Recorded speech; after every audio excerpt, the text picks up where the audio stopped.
वीर सत्य सनातन में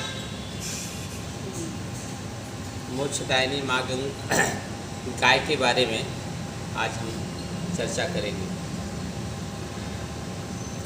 गाय गीता, गंगा और गायत्री इस मृत लोक में मनुष्य को भवसागर से पार होने में बहुत ही सहायक मानी गई हैं।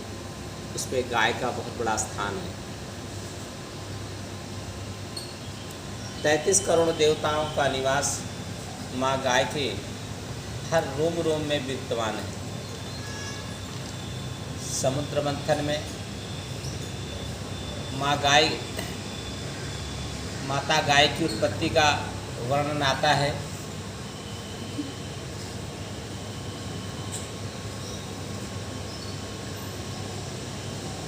जब जीवन का अंत होने लगता है तो भारतीय संस्कृति में गाय को गौदान के रूप में दिलाया जाता है, ताकि उसकी पूंछ को पकड़ करके इस भवसागर से पार हो सके। और इस संसार में जब तक प्राणी जीवित रहता है तो गाय के दर्शन मात्र से समस्त बीमारियों का विनाश हो जाता है, नष्ट हो जाती है उनको देखने से ही। और इस संसार से अगर पार होना है, दुखों से, कष्टों से ऊपर उठना है, तो गाय की सेवा करना चाहिए। राजा दिलीप का नृपति दिलीप की गौ सेवा बहुत ही लोकप्रिय रही। उन्होंने गौ की सेवा करने के लिए समस्त जीवन अपना लगा दिया। और आज उनकी उस सेवा के नाम से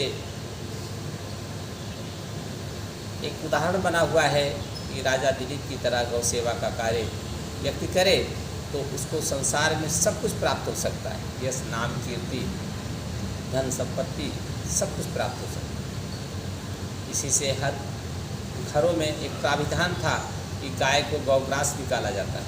पहली रोटी जो बनाई जाती है समर्पण किया जाता है गाय माता के। माता दो ही को कहा जाता है, एक जो जन्म देती है जननी, और उसका दूध पीता है मनुष्य, और दूसरा गाय का दूध पीता है। जिनका दूध पिया जाता है उसे माँ का दर्जा दिया जाता है, तो गाय माता कहा जाता है। माँ के दूध के अंदर जो गुण है, जो विशेषताएं, जो अच्छाइयाँ हैं, जो पौष्टिकता है, वो गाय के दूध में भी पाई जाती है।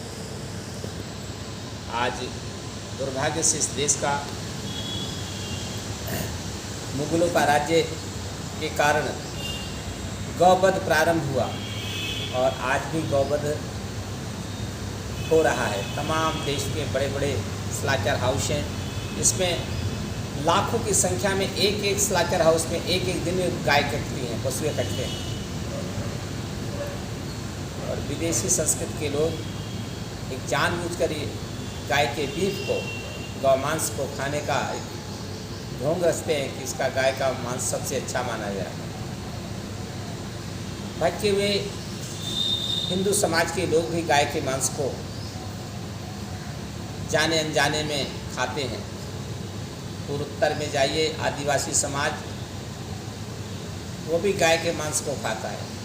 परंतु कुछ धर्माचार्य लोग वहाँ गए, उनको समझाया तो उनको बड़ा अफसोस हुआ, पछतावा हुआ कि हम जानते नहीं थे कि हमारी माँ है, इसमें इतने करोड़ों के देवता रहते हैं। एक गाय की सेवा करने से समस्त देवी देवताओं को प्रसन्न करने का बहुत बड़ा साधन है। दूध भी देती है,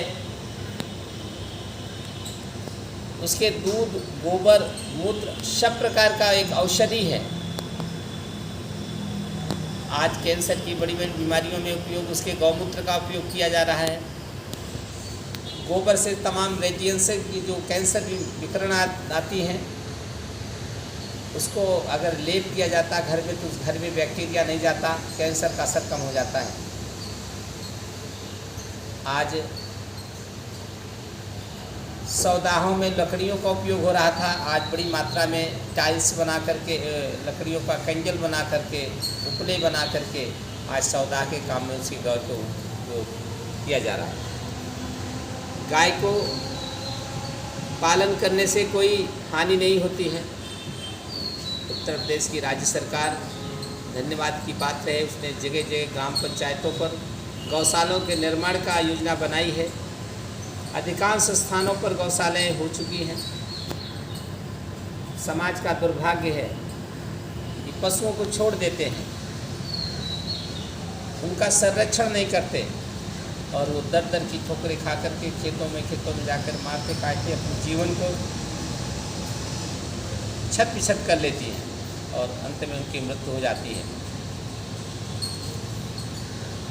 गाय हमारे जीवन के लिए उद्धारक है, हमारे स्वास्थ्य के लिए बहुत ही लाभदायक है।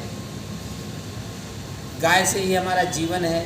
अगर गाय का दर्शन, गाय का स्पर्श करना, आज कितना भी ब्लड प्रेशर रहे लेकिन गाय के पास खड़े होकर उसके खम्भ को थोड़ा सा सहलाइए, उसके गर्दन को थोड़ा सा हाथ लगाइए तो निश्चित है कि आपका ब्लड प्रेशर डाउन हो जाएगा।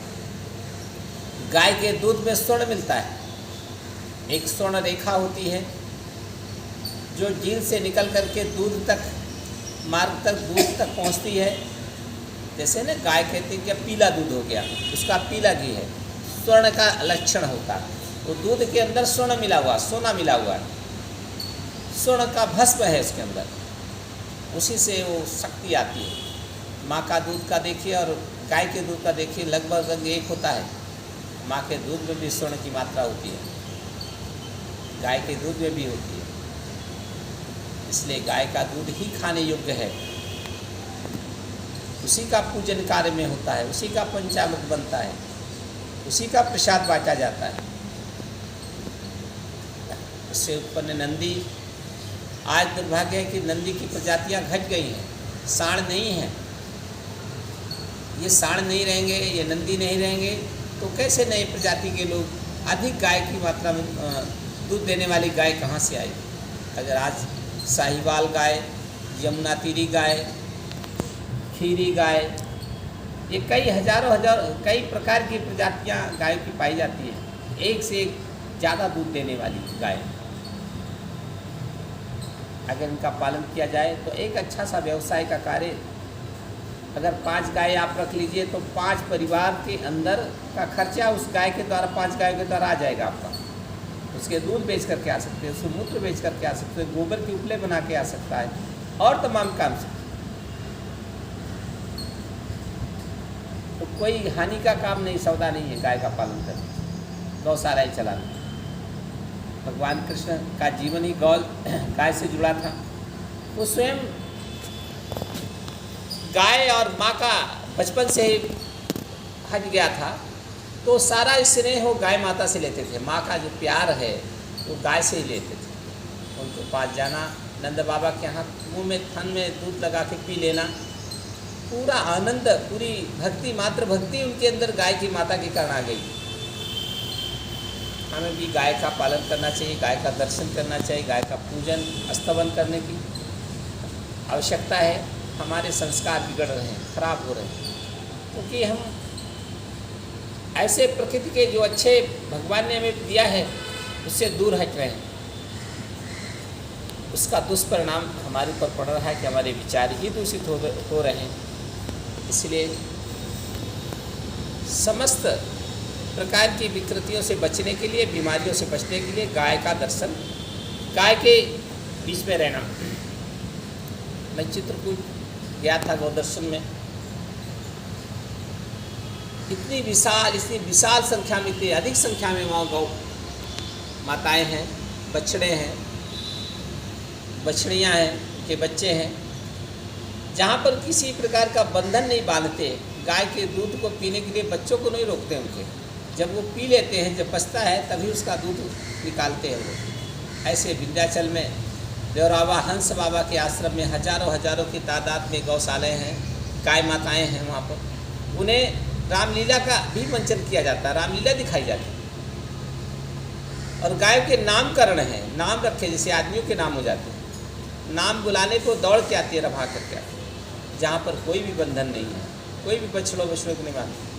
आप 10 मिनट, आधा घंटा बछड़ों के बाड़े में चले जाइए, बछड़ियों के बाड़े में चले जाइए, आपकी समस्त बीमारियों का समूल नष्ट हो जाएगा। कितनी भी आप बीमार रहें, अस्वस्थ रहें, डिप्रेशन में रहें, विकार रहे, अवसादग्रस्त रहे, तनाव रहे, लेकिन गाय के पास जाने पर, गाय के बाड़े में जाने पर, उनको देखने से, उनके साथ सानिध्य में रहने से आपका समस्त कष्ट दूर हो सकता है। गाय इस धरती के लिए अब एक तरह की संजीवनी है। कालांतर में संस्कारों का इस प्रकार का घटाव हुआ, जिससे हम ये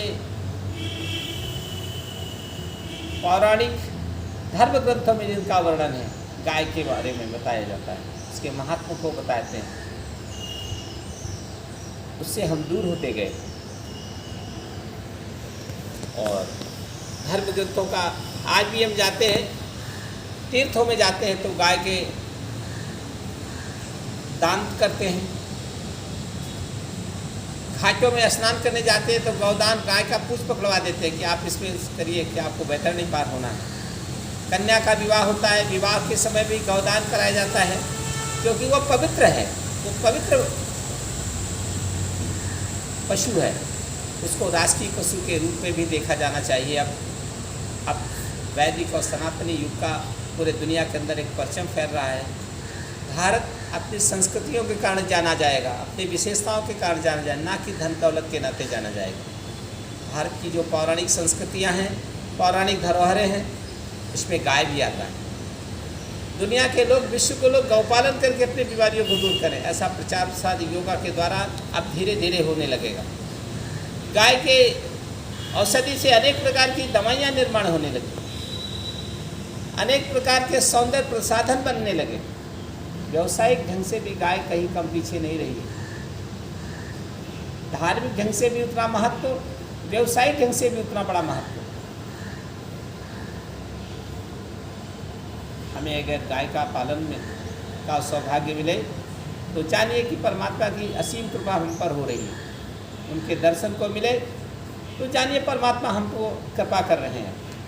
उनको कुछ खिलाने पिलाने का मौका मिले तो जानिए कि परमात्मा हमें अब कल्याण की ओर ले जा रहा है, उसका कल्याण करने का मन बन रहा है। जब भी गाय को मिले तो आदर से, प्रेम से उनके खुद को छूइए, उनके पैर को छूइए, उनके मस्तक को टीका लगाइए, उनको कुछ खाने का जरूर दीजिए, उनके दर्शन करिए, श्रद्धा उत्पन्न करिए मन में। और ज़्यादा हो सके तो हम आप दिन में गाय पालन करेंगे। बस जय